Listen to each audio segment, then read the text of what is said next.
Hello, beautiful souls. I am getting to know this really cool and deep being, and he sent me a letter, and I wanted to read it and respond it because his letter was just so profound and touched me so deeply.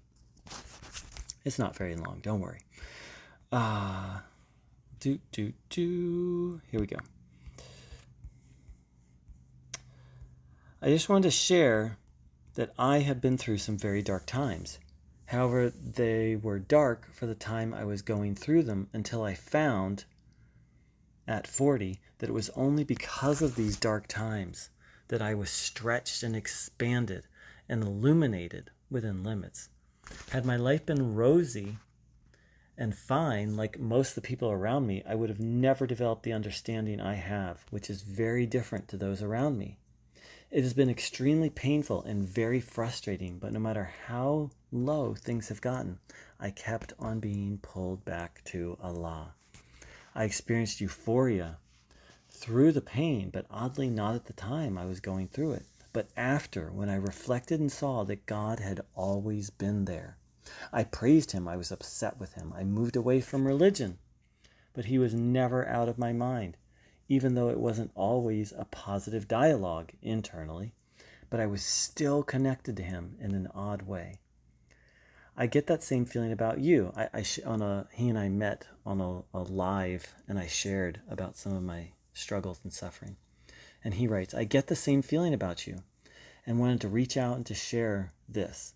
Life is still hard and difficult, but I keep connected, and somehow, some way, everything is okay. And I live on hope day to day that soon things will be more okay. And I wanted to share this glad tidings of sort.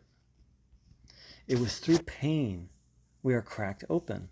I heard this from Rumi, something similar, a few decades ago, and I didn't understand, but now I get it.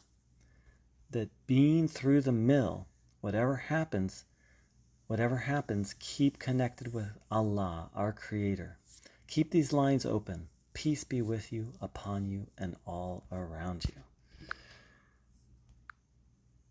So there's so much I want to say. So first of all, I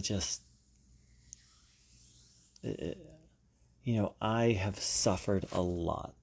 I try and estimate, and I estimate for the last 30 years that like 60 to 70% of it has just been suffering and misery. Meaning like 60 to 70% of every waking moment for the last 30 years, and it may be 70%, has been suffering and misery. Like, I don't know how I'm still alive, to be honest with you. I've almost unalived myself multiple times. And the only way that I'm alive is through grace. I kept seeking a higher power in that 30 to 40% when I could actually function. And that has carried me through like hell on earth.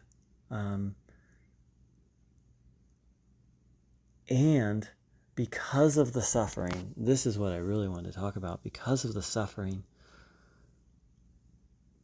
it's led me to seek and to keep on seeking, because I have tasted the sweet peace and the sweet release that comes through connection with the divine. And like this person, I've moved beyond religion and now focus on source and creator, and just see different religions as sort of like different pathways or different pointers.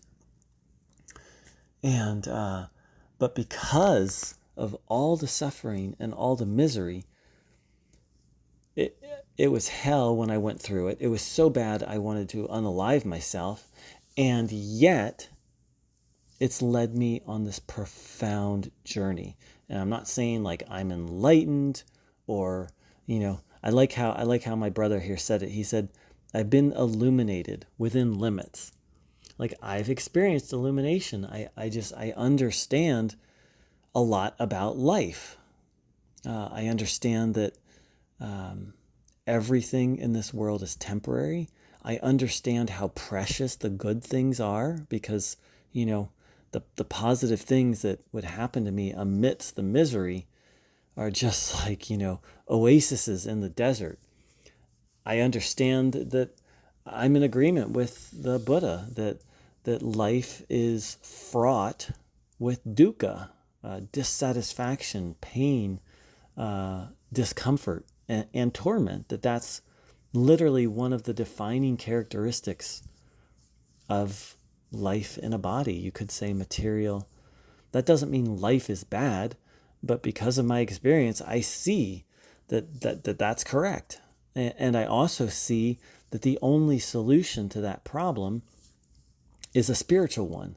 The only way to rise above the inherent dukkha, and that word gets translated as suffering, but that's a very shallow translation. It literally I won't say literally, it has many nuances from, discomfort, dissatisfaction, instability.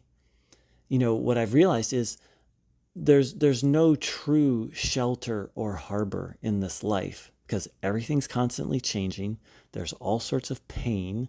There's the capacity for attachment, which then leads to internal pain and suffering. So what I've learned is because of all the misery I've been through, I've learned that there's no true shelter or refuge in the material world, in people, places, or things. And so again, it's led me, and it continues to lead me to seek a spiritual solution.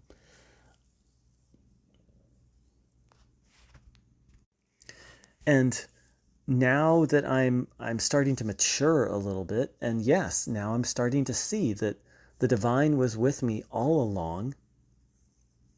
And I'm comfortable calling the divine Allah or Abba or Elohim or Brahman or Krishna. I don't get so attached to the words anymore. That sometimes I call God it, to escape the word traps.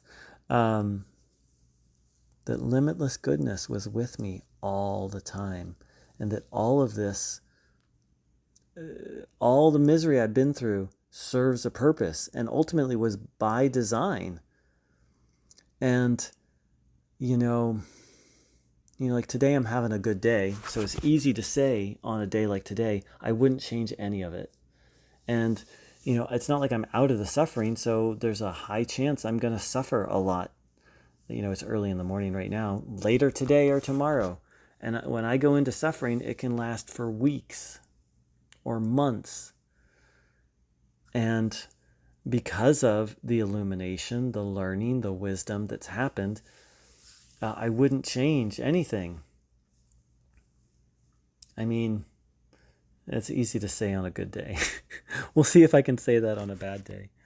And my brother referenced a Rumi poem. I don't know if it's the same one that he's talking about, but there's a Rumi poem that says that all the visitors that come, whether that be a pain, a sorrow, a joy, but specifically pain, that it cleans us out and clears us out so that we can be ready to receive the true guest, the beloved guest. That is the divine, that is the sacred, that is, our maker, infinite, limitless love. And that this process some of us go through, I believe all of us go through eventually, maybe not in this lifetime, of deep suffering, that it clears out our attachments. Because that's what it's done for me, is because I can suffer so deeply. I almost once had a psychotic break. Like, I can't be attached to anything. Now, that doesn't mean I can't value things and do things and appreciate and love things, but I can't make any person, place, or thing my number one other than the divine. That's what all the suffering has led me to. And one day, and I'm not there yet, but I know that the divine is the highest pleasure and leads to the highest harmony. So I know one day I'm going to look back at every moment of misery and say, thank you, God.